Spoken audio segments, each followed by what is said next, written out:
विचार सार परमा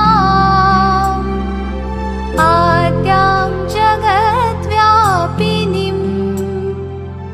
वीणा पुस्तकधारिणीम् अभयदा जाड्यान्धकारापहा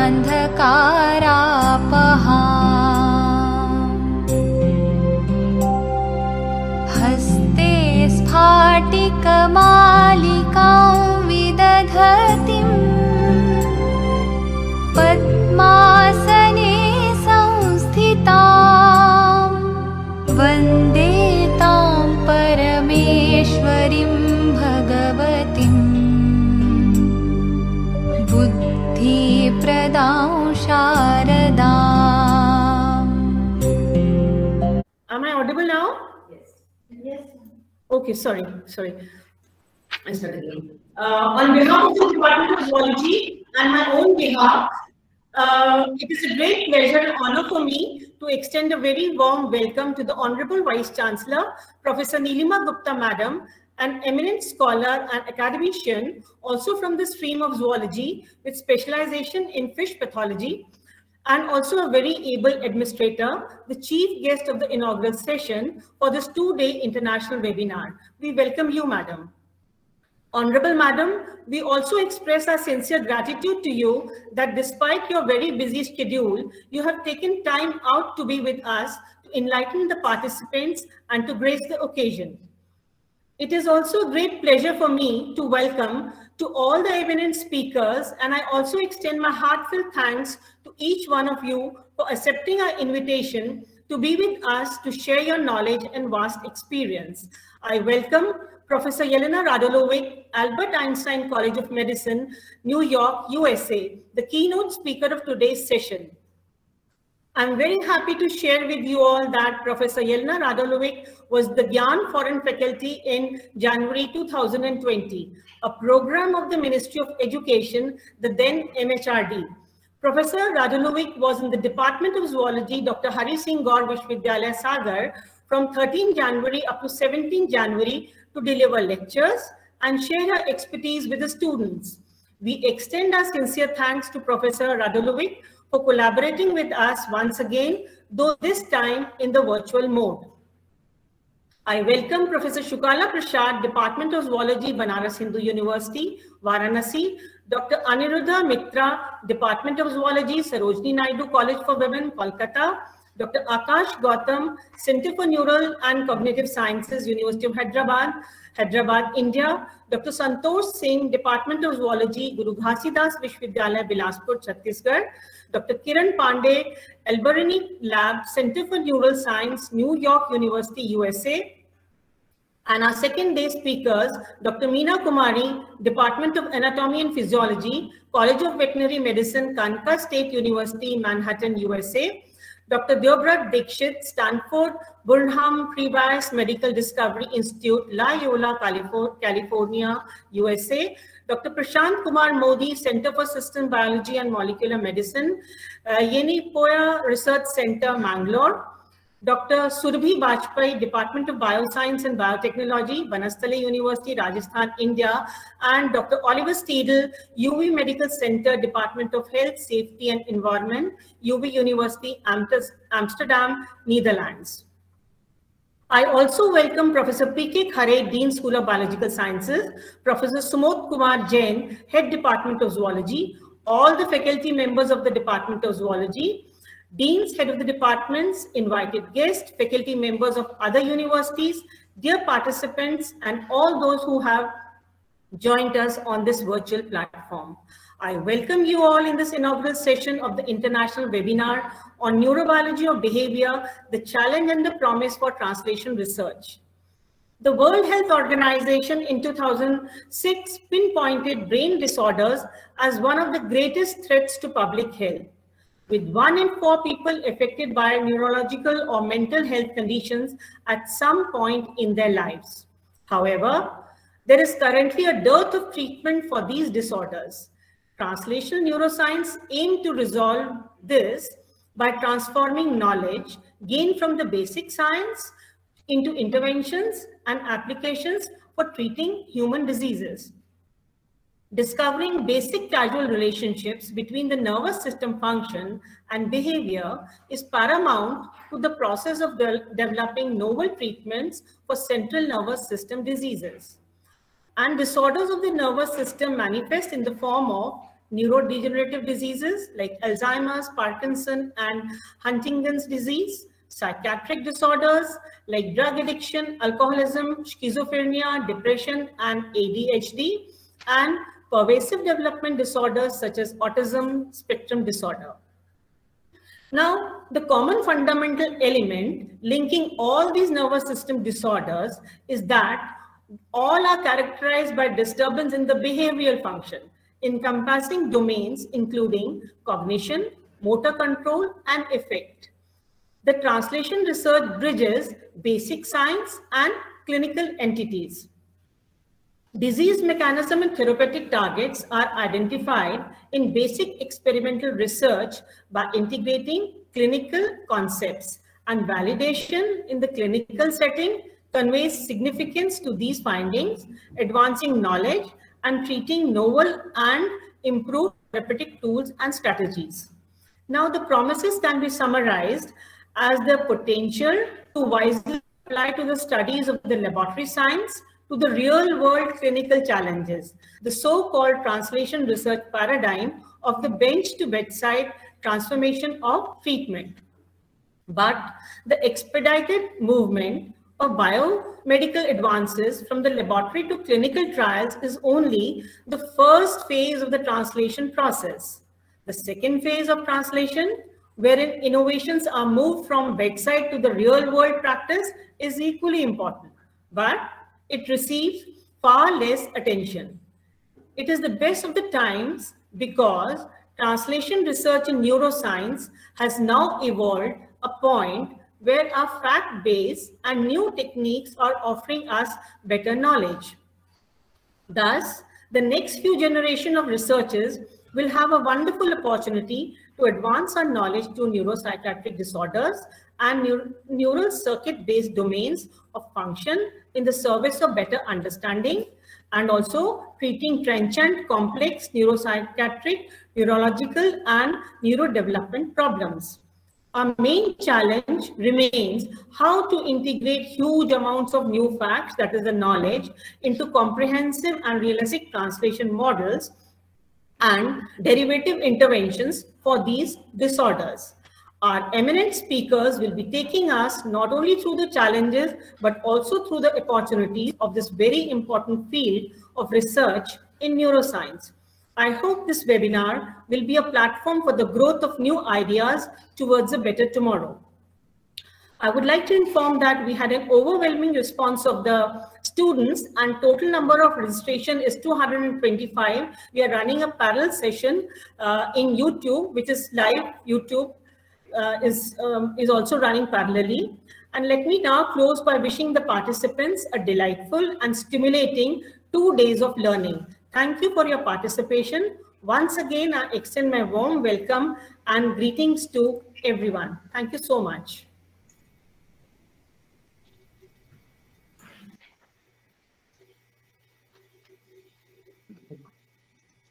Now, I would like to request Professor Ahi to invite our chief guest, Honorable Vice Chancellor, Professor Nilima Gupta. I would request our Honorable Vice Chancellor to please deliver her inaugural address. Ma'am, please. Thank you very much. It's indeed a very great pleasure for me to inaugurate this international webinar on neurobiology of behavior, the challenge and the promise for translational research, which is a 2-day webinar. It will be extending from today to tomorrow. And I see the very exhaustive program here, which is laid in front of me. We have excellent speakers here. I see the smiling face of Professor Yelena, who is our keynote speaker from USA. And she is a well-known neurobiologist, and her topic also, I must say, is very interesting, translating animal biobehavioral research into human psychology and psychopathology. I compliment you for selecting this topic also, because it sounds to be very interesting, and for all our participants, I'm sure that it will indeed arouse a sense of interest. We have other very eminent speakers here, Professor Sukala Prasad from BHU, Dr. Anirudh Mitra from Kolkata, Dr. Akash Gautam from Hyderabad, Dr. Santosh Singh from Chhattisgarh, Bilaspur, Chhattisgarh, Dr. Kiran Pandey from USA, Professor Meena Kumari, the next day speaker for tomorrow. She's from Manhattan, USA. Dr. Devbrat Dikshit from California, USA. Dr. Surabhi Bajpayee from Banasthali University, Rajasthan from India. Professor Oliver from Netherlands. And I think many more speakers and participants. And I was very glad to note that from Professor Ahi that 225 registrations have been done in this very short period. She decided only a few days back. And I compliment her and her entire team for getting such a good response for this very interesting topic.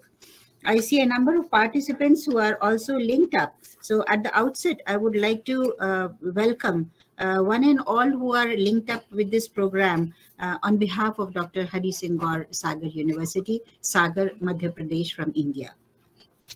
Well, the topic which has been selected for today's webinar is indeed very interesting, because on one hand, we are talking about behavior. It is a very general term, not talking about zoologist. Any layman will talk about behavior. The behavior of a particular person, how is it expressed? But how do we as zoologists think about it? And we all know that behind the human behavior, if we talk about human behavior, animal behavior is also very important. Dr. Yelena has taken this topic up, but we are more focused, on human behavior. And I'm glad that she'll be talking also on animal behavior. So how and what is the reason behind a particular behavior of a person? That is really very interesting. And in this modern day of research, we have to think very gravely about this issue. And we have to uncover as zoologists, we have to uncover the biological mechanisms which underlie each and every type of human behavior.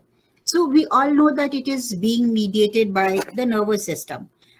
And how this nervous system mediates it, we have to apply certain principles of biology to the study of these physiological, genetic, and developmental mechanisms of behavior. It may be in humans or it may be in animals. Now, it is very rightly said that the World Health Organization has listed the neurobiological disorders as a global emergency. So we can realize the importance of this issue once the World Health Organization is talking about neurological disorders as one of those diseases which require global emergency. How many of us are gravely thinking about it? So I'm glad that we are here assembled to think very gravely about it. And we shall be talking something about the brain biology of behavior and how different factors can be altered to promote a healthier decision or habit or a healthier behavior.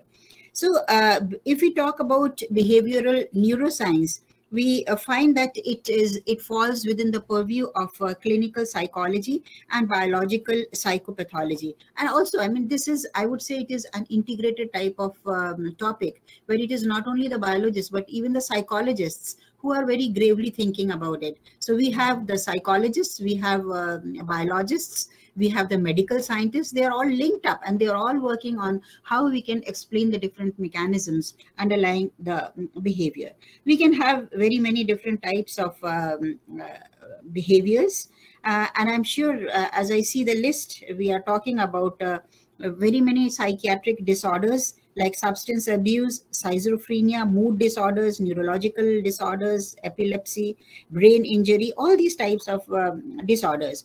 But focusing on behavioral neuroscience, it can be linked up to the brain biology of behavior. It can be linked up with the environmental cues. We know there are many of the environmental factors which also act upon behavior. And medical disorders, as I was telling you, medical disorders also, again, we can split up into clinical psychology and biological psychopathology, which may be termed as abnormal psychology. So we have to discuss on these various issues. And when we talk about translational neuroscience, the second part of the topic is translational. So how can we translate it into practice and with our knowledge on neurosciences? So by doing so, we have to uncover the molecular mechanisms of the disorders. This is very important. We have to see what are the cures and what are the basically the causes behind such of these disorders. So first of all, the etiology of these mechanisms or the causes of these abnormalities, and then how we can uncover them through molecular means, and finally how we can cure them. So I think we have to proceed in this direction. And of course, the body's immune system also plays a role. We cannot forget the immune system for any type of disorder, and for neurological disorders also, I must say that the immune system is very important. And of course, if we try to talk about translational neuroscience, then there are 5 stages of this neuroscience which have been identified, 5 stages, right from T0 to T4. And I'm sure because we have such a good number of speakers, they'll be talking more about these in details and how we can translate our human behavior.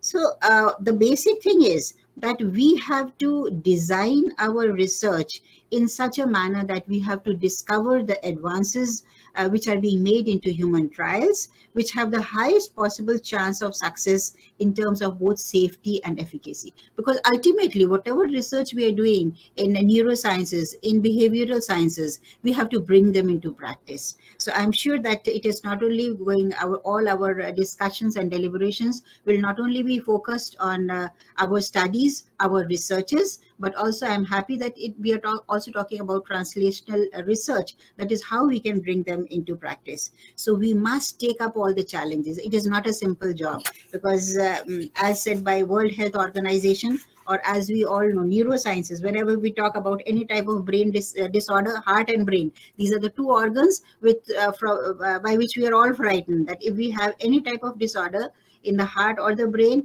we become panicky. So, but I feel that if we are able to diagnose these types of disorders in a proper manner, if we are able to analyze them, if we are able to conduct deep-rooted research as to the causes which underlie these disorders. So main thing is cause. Once we analyze the cause, I'm sure that we'll be able to find a remedy also. And we are finding remedies. We are being able to cure these diseases. We are being able to translate them into practice. So I'm sure that this webinar, which has been organized by our zoology department, where you see we have very senior professors in this department, a very old department of Dr. Hari Singh Gaur University, and they have taken up a very challenging topic for today. And I offer my best compliments to the department for successfully organizing this webinar. I once again welcome all the participants who are present here, and I do hope that we are able to discuss on some of the very important issues which are concerned with neurobiology of behavior. We are able to take up all the challenges which we are facing with neurobiology of behavior, and we can hold a promise to have good translational research so that we can solve these issues. Once again, my best wishes to all of you for the success of this webinar. I once again welcome all our participants. Good luck. Thank you very much. Jai Hind, Jai Bharat. Thank you so much.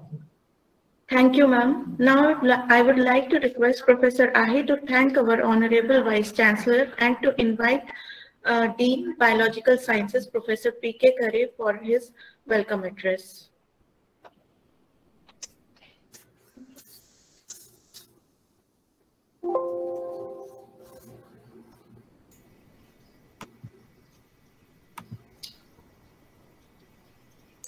Thank you, ma'am. I would like to request Professor Ahi to welcome Professor P.K. Khare for the invitation lecture. I request Professor Khare, Dean School of Biological Sciences, to please address us. Thank you very much for giving me this opportunity to talk to you all. So at the outset, I heartily welcome our chief guest, Honorable Vice Chancellor of the University, Professor Elena from USA.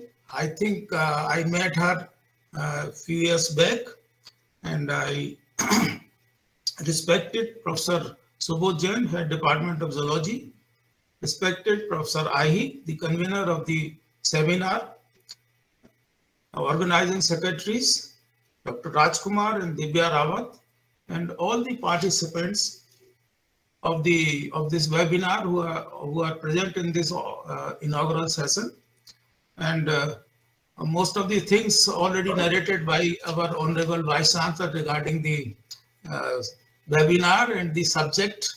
And in this era of pandemic, as the coronavirus pandemic rapidly sweeps the world, it is inducing a considerable degree of fear, worry, and concern in the population at large and among certain groups, particularly such as older adults, care provider, people with underlying health conditions. So the change of behavior, I think, because of the depression and other things which are caused by corona, this topic, I think, is a very, very pertinent in this era of pandemic. And I hope that the deliberations and the discussions from this neurobiology of the behavior, and particularly related to the translational measures which are taken up regarding the behavior altered by the coronavirus during this pandemic time, it will yield a very, very good results after the discussion, and it will help and support all the populations, because all of us are having at least some kind of depression, some kind of anxiety, and there are a lot of changes in behavior in different groups of the people. So it's a very, very pertinent topic of the webinar. I wish all the best, and I am confident that this international webinar will be a great success. Thank you very much. Thank you, sir. For now, I begin with